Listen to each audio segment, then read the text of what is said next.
এক সাহাবী আজান দিচ্ছেন, তো কিছু মুশরিক ছেলে এখনো মুসলিম হয় নাই, ওরা আজানকে ব্যঙ্গ করতেছে।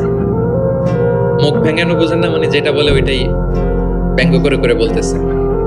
তো দেখেন, রাসূল সাল্লাল্লাহু আলাইহি ওয়াসাল্লাম রেগে যাওয়ার কথা ছিল না, আজান দিচ্ছে আমার সাহাবী আর মুশরিক ছেলেগুলো তাকে ব্যঙ্গ করতেছে।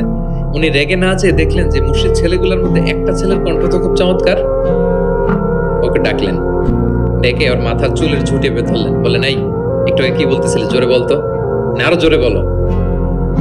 এবার সে বলতে আরম্ভ করতেছে, কিন্তু আশহাদু আন্না মুহাম্মাদুর রাসূলুল্লাহ এটা আর বলে না, এটা বললে তো শাহাদাত দেয়া মুসলিম হয়ে যায়।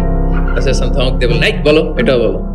তখন সে এটাও বলছে, মাথার চুলের ঝুঁটি ধরে বলছে।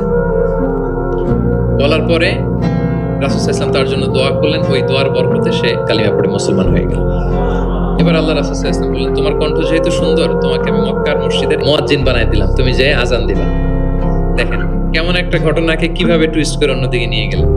রেগে যাওয়ার কথা ছিল, কিন্তু দেখলেন যে প্রতিভা আছে তো এর মধ্যে, এত উঁচু গলা, একে মুয়াজ্জিন বানানো যায়। তিনি হয়ে গেলেন বাইতুল্লাহর মুয়াজ্জিন। এবং ওই যে মুশরিক থাকা অবস্থায় ওনার মাথার চুলের ঝুঁটি ধরে রাসূল ইসলাম বলছেন, এই আজান দাও।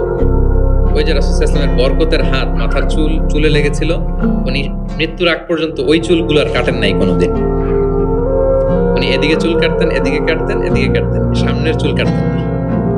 যখন জিজ্ঞেস করা হতো আপনি এরকম হেয়ার কাট কেন আপনার, বলছে আমি মুশরিক অবস্থায় আমার প্রিয় নবীজি আমার মাথার চুলের ঝুঁটি ধরে আমাকে আজানের তালিম দিয়েছিলেন, ওনার বরকতময় হাতের ছোঁয়া আমার এই চুলে লেগেছে, আমি চাই এই চুলগুলো সাথে নিয়ে আমি কবরে যাব।